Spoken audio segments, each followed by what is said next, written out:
Hey guys, what's going on? This is Doo. Welcome back to another episode of Shadowverse.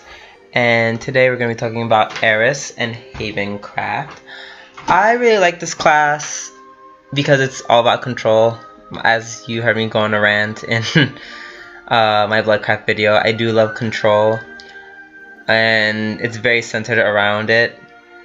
Well, Havencraft is. So yeah, let's just read the description real quick. Once the number on the countdown amulets reaches 0, the amulet is destroyed. Some countdown amulets summon powerful followers, others have different effects. Countdown amulets can be sped up or destroyed by other cards. Wow. Sorry about that.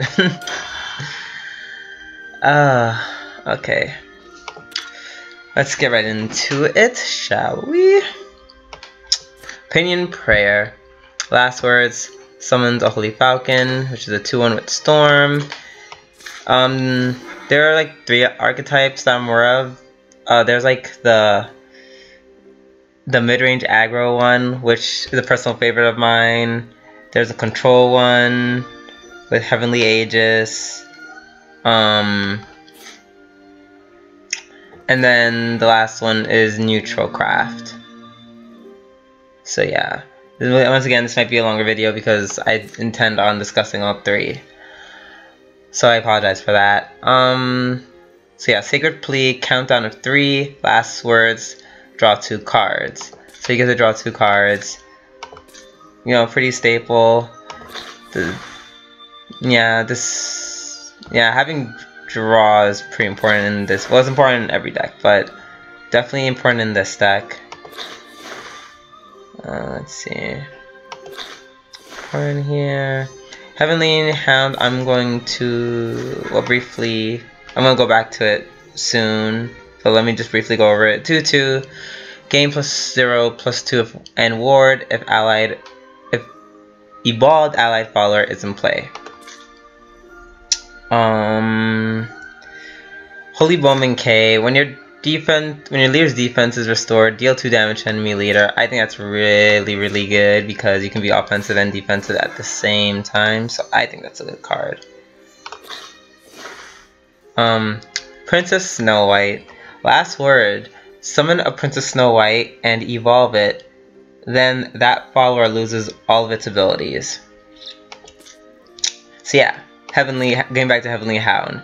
This becomes a very dangerous wombo combo on turn 3. If you play this first, I don't know, crash into something, it becomes a 2/2, then you play Heavenly Hound, then it's a 2/4, and then you just have a 2/4 and 2/2 on turn 4, which is not bad, if I do say so myself.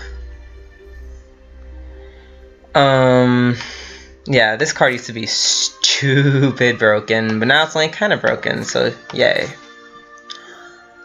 Hollow Dogma. Subtract 2 from a countdown of an allied amulet, and then you get to draw a card. So that's really cool. It's run in most decks. Black Inscripture. Banish an enemy follower with 3 defense or less. Oh yes, I should mention Havencraft. Another thing I like about it. They essentially, like, this is the deck that banishes things. Like, it's well known for banishing stuff. So any cards with last words, like, you know, Princess Snow White for example, if you banish her, the last words abilities don't go off. That's essentially what banishing means. Because I believe because if you play cards that resurrect one of your creatures, even if it's been banished, it'll still come back, which is interesting. Let's see, what else do we have left? Nothing here worth mentioning. Beast called Arya. It's a 2-drop that has a countdown of 3. Last words, summon a Holy Falcon and a Holy Tiger Flame. So you play this turn 2, and then you play Hollow Dogma turn 3. You have a 4/4 and a 2/1 by turn 3. That's pretty big, if I do say so myself. Pretty nice. Oh, also, I've been seeing this card run a lot, and to be honest, I kind of don't understand why. Like, especially when Alice in Wonderland, the expansion dropped. Countdown of 5. When an enemy follower is destroyed, subtract 1 from this amulet's countdown. Last words, draw 3 cards. And I'm just like, but this draws 2 cards. So it's like, I don't understand. Especially, like I said, this deck works around banishing. So it's like, you're trying to banish cards. Like, I don't know. I don't understand. Maybe someone in the comments can explain it to me. Let's see.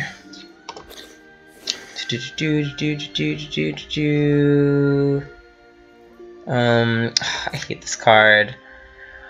A 3/2/2 with War. During your opponent's turn, deal 1 subtract 1 damage from any damage dealt to this follower. It's just, this card is so annoying just for that ability alone. It's so annoying. So annoying. Oh yeah, I guess mention Prism Priestess is because it fetches amulets with countdown. Let's see. Divine Burn Song. Once again, it's one of those cards that's used in aggro Havencraft deck. It's because it summons a Regal Falcon with a 3/4 with Storm, which is pretty huge. Forbidden Ritual. Banish all enemy followers with 2 defense or less. No one really uses this card. Every now and then I'll run it just because it's just so effective against all those annoying Shadowcraft decks. Because like I said, Shadowcraft is kind of running the meta with all their Bone Chimeras and their, I don't know, other creatures, their Attendants of the Night, so on and so forth. This just kind of says no to all of that. Especially if they're all in the field at once. Elena's Prayer, I'll go into this very briefly. When your leader's defense is restored, give +1/+1 to all allied followers. There are decks made after this, but this is a very gimmicky thing to do. I have a deck, I just run it for fun. Would I take it with me into ranked? No, because it's just not consistent. Yeah, let's see. The Uriel's may or may not be used sometimes just because it's good for fetching amulets. And unlike Prism Priestess, it doesn't have that, oh, a countdown amulet. It's just a random amulet in general. So, yeah, that's nice. Priest of the Cudgel. This is one of the best 4-drops in the game, IMO. It's because it's so annoying. Banish an enemy follower with 3 defense or less. Ooh, excuse me. And then you can just attack something else. So this is one of those cards where you evolve it and you're more likely to just kill 2 for 1 and an evolution point. Yeah, it's a good card. Let's see. I see a lot of people running Bird Keeping Disciple, which is interesting, to say the least. I guess because you get an amulet gets played when you put it on the field. I don't know, I might end up running it myself to see how it goes. Very interesting. That Sentence, no one really runs. I'm just going to put it up there because I have to refer back to it for another card.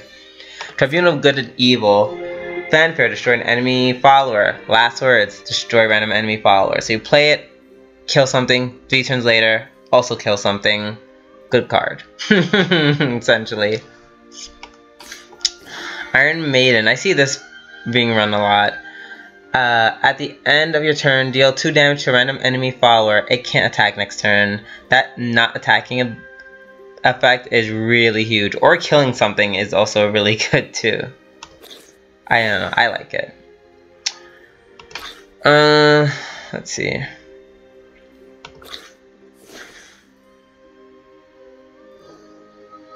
Opinion. Radiant Angel. I don't see this card being run too much, but it's good in the fact that you gain 3 life and you draw a card. Pretty good. I do see Gravekeeper Sonia being run a lot because Gravekeeper Sonia is also actually really good. If there are no other allied followers in play, this follower gains +1/+0 and can't be damaged by spells and effects. Pretty good, especially if you just run an amulet heavy deck, because then you can just throw her in there and she's just like, hey, I'm here, bitches, so to speak. Really, really, really good card. Acolyte's Light. No one really uses this card, but it's just good because it banishes anything. Like, just banishes anything. It's good for if you just want to get rid of Mordecai, but you know, you could also use Priest of the Cudgel to get rid of Mordecai, kind of. Definitely, more likely you'll be seeing Blackened Scripture used. Like, someone will deal 2 damage to Mordecai and then banish it. I'll also save this for later. March Hare's Tea Time. Summon a Tin Soldier. This is... Notice how the Tin Soldier... Well, they won't tell you, but a Tin Soldier is a neutral craft card. And when you evolve it, deal 3 damage to an enemy, and then build into a 5/6. So, decent offensive capabilities. Oh, excuse me. I don't run it in my neutral craft Havencraft deck. In my neutral Havencraft deck. But it's a good option if you want to. Let's see. Moon Owl Mirage. 3/5 with Storm. At the end of your turn, fully restore this follower's defense. So like, if you evolve this card and you're fighting a deck that's more aggro and doesn't have much removal, this can actually put in some work, especially because it can just kill all your opponent's creatures and then it'll just go back to full health, which I think is really cool. Also, it's good for picking something for Storm. Needless to say, I use it in my mid-range aggro deck. Pretty cool. Kaguya. No one really uses Kaguya. Last words, when you evolve it, summon Ephemeral Moon. And it is a countdown of 3. At the end of your turn, randomly change the strongest follower's attack to 1. Essentially. This is the only counter that I am aware of to what's his face? Heavenly Aegis. This is the only counter I'm aware of. The only one. The only one. Which is why I thought it was worth mentioning. Winged Sentinel Garuda. Subtract 3 from the countdown of an allied amulet. Deal 3 damage to enemy leader. This works so well in aggro decks, in mid-range aggros, because you can resolve this off and deal 3 damage, deal another 3 damage, or evolve it and deal 8 damage in total. Great card. Just great utility just because of its fanfare. And then the 3 pinging of 3 damage. There are times where I just play the card just to kill my opponent and just deal 3 to them. Dark John. Fanfare. Deal 2 damage to all other followers, then give +2/+0 to all the others. So this is one of those cards. It's very awesome, but like, you need to use it with caution, so you don't want to be making your opponent stronger. It's a good card. Also pairs well with Heavenly Aegis. Judge of Retribution. Banish an enemy follower with 3 defense or less, then draw a card. Good utility. Odette the White Swan. Summon an enemy Odile the Black Swan, then evolve this follower, and at the end of your turn, restore 2 defense to all allies. Oh, excuse me. This goes really well with Lena's Prayer. Like, stupidly well, only because, like, you restore your defense as well as the defense of other allies. So at the end of your turn, with the assumption that you crash this card into the Black Swan, you should have, what should be at, what, 5/3? Which isn't too bad. Eagle Man. Eagle Man. I don't know, it just seems so silly. Like the name. 4/5 at ward. Whenever an allied neutral follower comes into play, subtract 1 from this card's cost. So yeah, that is one of the reasons why neutral craft neutral Havencraft is a thing.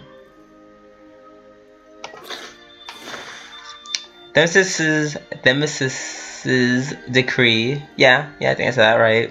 I don't know. Yeah, it's just a nuke. Destroy all followers. Nothing more to it. Great card. Oh, look how pretty it is animated. Very pretty. Yeah, the only nuke, general nuke that exists in any of the classes. So I thought that was pretty important to point that out.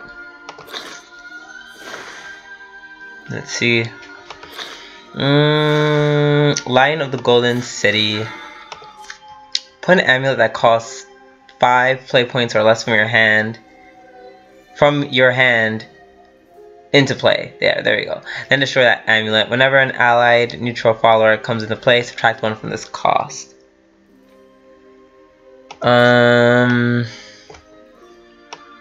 So yeah, that's where I would run Death Sentence. Me personally would just run Death Sentence. Just because you don't have to wait for the countdown. You can just play this card. You have a 5/5 on the field and destroy whatever they had. It's, from what I have played, it's been from all the games I've played, it's been pretty effective. IMO. Some people would rather use, why is it not here?